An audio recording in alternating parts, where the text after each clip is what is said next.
fight's not over. Stop the fight! People. Everybody, I come here for everybody. Kill everybody. I'm the champ. I'm the king. Kill everybody. Ah! All right, what's up, guys? Lane here with Broke Bets. Giving you guys our bets for Dariush versus Dariush versus Tsarukyan. Coming off of last card, Allen versus Craig. Popped off a small little winning card.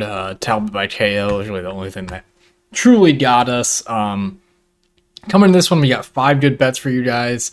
3 plus money plays. So let's just start it off. Starting it off, Drakkar Klose. I just feel like he's faced better fighters throughout his career. Joe Solecki, this guy's just primarily a grappler, and his goal is to push people up against the cage. And once he gets there, work for the takedowns. His shots in open space really aren't terrific.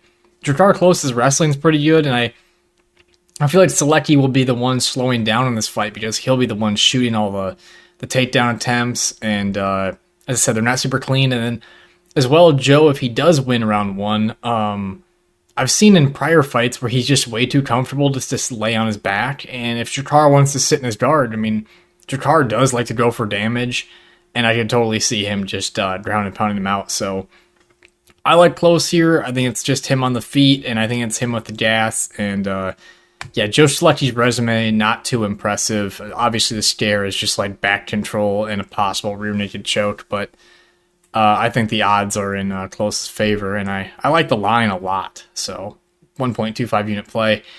Next, Rob Font, taking him over Figueiredo. It's a really good matchup. I just think that Rob's boxing is just a step ahead.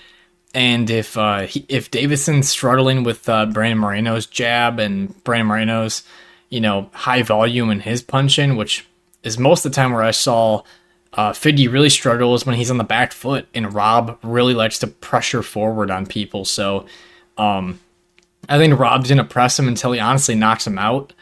I was looking at the under for this fight, but, Fiddy's only been finished by Brandon Moreno, but that's been twice now. And then as well, Rob Font only been finished once, I believe, by submission. Someone might have to fact check me on that one, but I just feel like Rob is he's also a big bantamweight. I know Fiddy's a big guy himself. He's going to look pretty decently sized here at 135, but I do just feel like Font's going to be a step ahead in this fight. High volume, fun fight.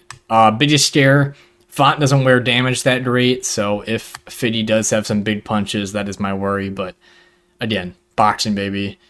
And low leg kick, that's the other scare, because Fiddy likes to do more low leg kicks. But yeah, let's go with the boxing of Font. Straight into the props. I'm doing Steve Garcia and Melquizael Costa's under 1.5 rounds. Steve Garcia's last 4 UFC fights? I think all of his UFC fights or whatever, under 1.5 rounds. And he comes out swinging. You see it in the Chase Hooper fight, in the Shylin Nerdenbecky fight. He got taken down, which is a lot less likely to happen in this because Costa's a striker himself. And then he's coming for the kill in round 2. And then we, of course, saw Machete just flatline him. But in this fight, I think that Steve Garcia leaves himself way too wide open coming into these exchanges.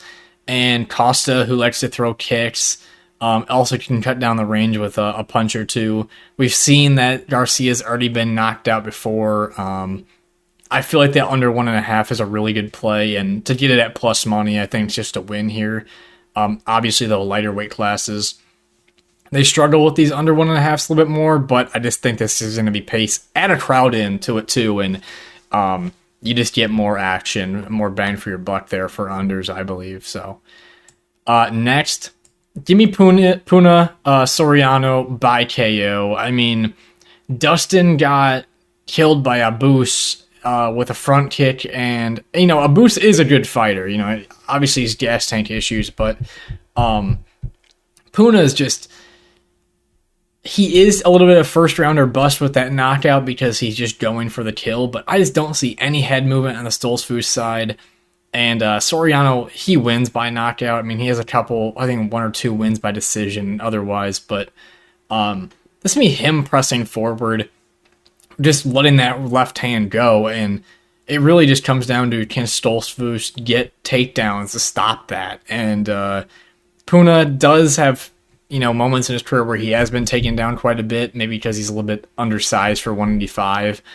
But I don't see the technique or the skill here for Dustin Stoltzfus, and I'm going to take Soriano's to tee off on him. And we also saw Soriano get beat by Roman Kopylov in his last fight, which is like no shame. And then finally, ending this one off with Cody Brundage and Zach Reese under 1.5 rounds, as well as Sean Brady and Kelvin Gastelum over 1.5 rounds. I just feel like, Cody Brundage and Zach Reese, my scare for this one is that both those guys I just don't think are that good. Everyone knows Brundage isn't good, but can't say fully about Reese. And they might not be the greatest fighters to finish each other. However, Cody Brundage just kind of gave up in his last fight, and Reese is a big guy. He throws kicks. He does leave his chin up in the air, which exposes him to get finished. And then Cody Brundage, he does have a pretty hard overhand. He could pull a guillotine that wins. Zachary Reese has a pretty active guard. He can, swing a submission, a triangle, an armbar, something from the position. So I do think the under 1.5 plays, but you just never know sometimes with these lower level guys. Zach Reese too, as well. All of his fights, I think, have finished in the first round. So it adds to it for little statistics there. And then Kelvin Gastelum and Sean Brady over 1.5 rounds. I mean, Kelvin has been to like a ton of decisions. Everyone knows he's got power, and Sean Brady obviously got knocked out by Bilal Muhammad. I think there's going to be a little bit of nervous energy in this fight just for the takedown. Kelvin's just going to have to be a little bit aware of that. And then I think Brady likes to start slow and sit back in the fight and sit towards the fence. And I do think he actually does get a takedown in this fight. I don't know if he holds Kelvin down, but that will take time off the clock, leading to the over 1.5 getting closer and closer. And I just feel like those two hit, and again, another plus money play, and 5 simple bets on our side for this card. Other ones I was looking at was the Miesha Tate over.